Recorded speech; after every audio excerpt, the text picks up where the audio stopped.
Today on Cosmic Disclosure, we have Sergeant Clifford Stone, ex-military person who has been involved with extraterrestrials. Sergeant Stone, welcome to the show today. Thank you, sir. Once again, it's my great pleasure to be here. In your experience, have you ever been exposed to the inside of an extraterrestrial craft? There were times that I had to go inside the craft itself. What was that like? It was scary. You never knew what to expect. No two events were exactly identical, and you never knew what to look for. I'd have to go in, and from time to time, the guy I always called the colonel would have me doing things. I wasn't a mechanic. I had no technical knowledge of anything. And one thing I want to make clear from the get-go, in each instance, every craft we went into, because on sci-fi movies, you know, it looks like they hadn't been doing their house cleaning. They were they were like clinically clean, like you were in a surgical room. They didn't have cobwebs, things of this sort. But the situation is that you go in there and you know you've just entered another reality. I mean, here it is. We have a craft, 35 foot diameter on the outside. This would have been in 1986, I believe. We went in, and you know, and there were several instances like this, but it never ceases to amaze you.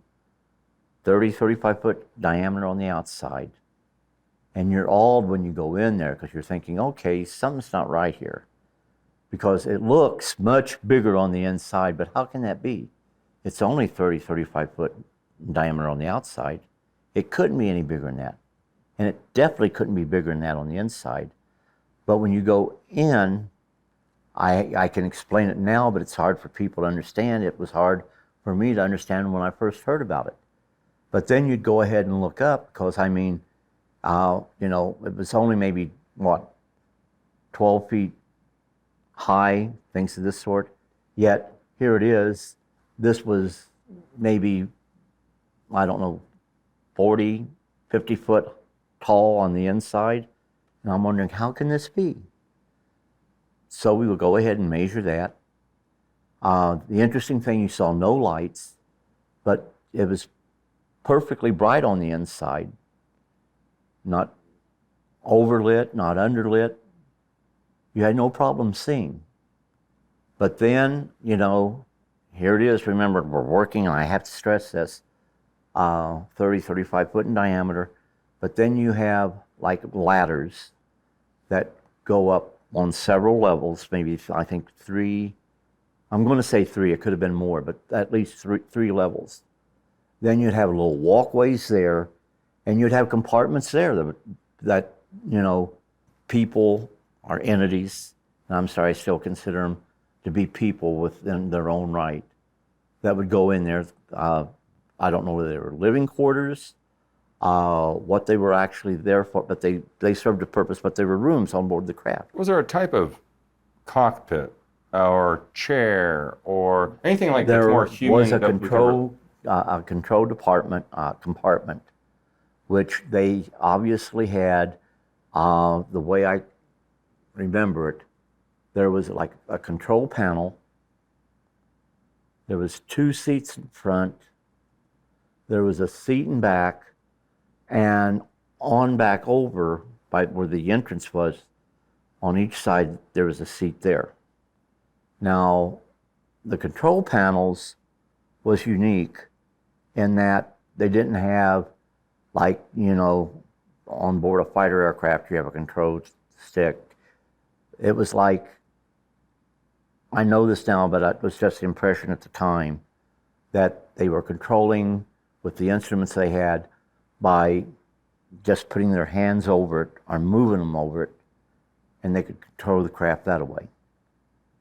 And the whole situation is they could program the craft to be like on automatic pilot by certain motions of the hand.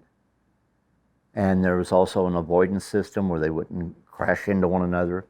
They would get real close to aircraft, our aircraft, but just before there'd be a collision, they would immediately go ahead and break off from making contact with the aircraft. They had other rooms that looked like there was some type of things going on within these other, that like they were electronic components of something that they were working with. I have no idea what they were. You also had areas that looked like they were living quarters, because they had cots there, things of that sort. And I'm using the wrong word, cots, because No, for generalized about like on a terms. submarine is the best way to put it. They also had, I guess, where they would go and change into various types of clothing that they would have to wear to do certain functions. They had all of that there.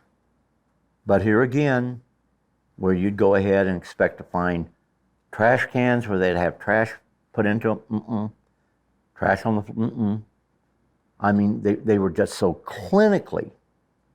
It's hard to describe it.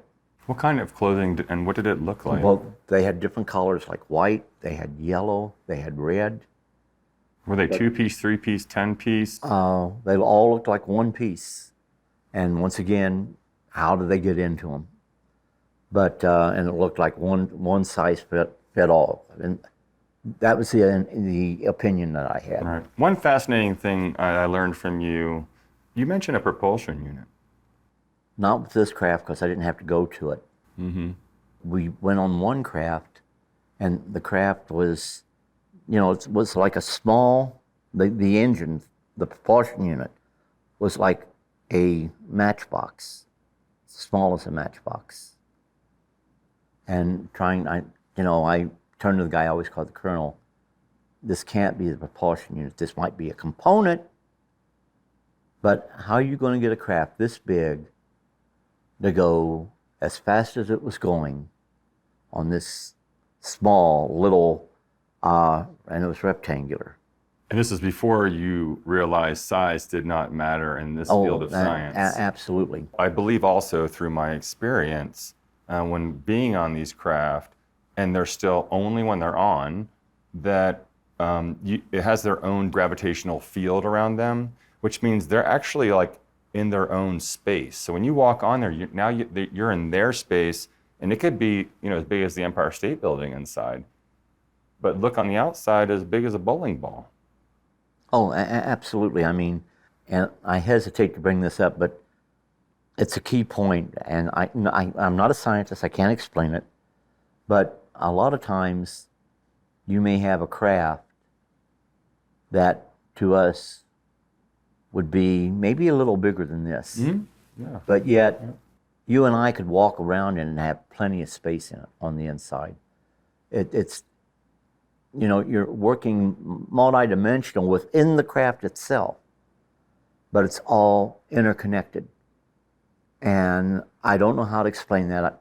It's hard to describe. It's hard to put into words. Like, in this instance, I'm a layperson. I know what I saw. I can try to put it into words to articulate what it was I saw, but it's hard to do. Were there other people there with you when you came on there? Oh, absolutely. Was it how many? What was your team made up of? No, with my team, we had maybe 15 to 20 people on each of the NBC teams. But you could draw up on the resources of the nearest military installation, which we did quite frequently because our team was specifically geared to do certain things, each member of our team. We would draw up on other resources to go ahead, maybe for other vehicles and drivers to move some of the stuff that we want to move, some of the debris, even up to and including the whole craft at times, but also to provide perimeter security for where the object was, because we did not want people coming in and ask questions about why we were there and what we were doing. Did you see any language on board? I saw things, but it wasn't like English or anything like that. They actually looked like, and the best thing I can do is say like they were hieroglyphics. And that may not even be the appropriate term, but they were symbols. But I knew right from the beginning this was like us writing English. This was their language. And to them, they knew how to read it, and they were explaining certain things in their language for their people. And they had even what you'd consider desks, what I thought to be writing instruments. They definitely didn't look like ink pens, but they were writing instruments. It was a little thing that if you went and tried to pick it up and you got it close to where the desks were, it'd start to make lines on it wherever you moved it, and you wasn't touching it. And I'm sitting back, okay, this doesn't make sense. There's nothing between my hand and what I was referring to as the desktop, but it's doing this. And it's all because of a little container over to the side when you touched it and brought your hand down. And of course I had to be shown to do this. What do you think of this, Stoney? Hey, that's cool. I wonder if I can get one for my room. But the whole situation is, we didn't know what it was all about. Now, it didn't stay, but when we brought in like a parchment, we felt, okay, this was the paper they used. When we brought that in and brought it over, then it actually made lines on it. You could actually write something on it without a pen in hand, just like, you brought your hand across whatever this was, but then they could go ahead, and I figured, okay, they took a finger, they could write in their own language. Sarge, when you walked onto this craft, did you experience any physical anomalies? There were times you experienced things. For example, you would feel like when you go from a low elevation to a higher elevation, you would have like your ears pop. You would feel like there was a heavy pressure on you from time to time. And you would experience this when you went from compartment to compartment. And how do I explain that? I don't know. Each compartment's interdimensional. Absolutely. And also, it created its own atmosphere. And at times you might feel you've been on the craft for only a couple of minutes, get out and find out that maybe an hour or two had passed. And I don't know how to explain that. Now, did somebody in the team know what that was all about? I'm quite sure that the guy I always called the colonel and his associates, they knew, but they never felt that it's necessary to explain it to us. They'd just tell us, you're dealing with a different reality. That's all you need to know.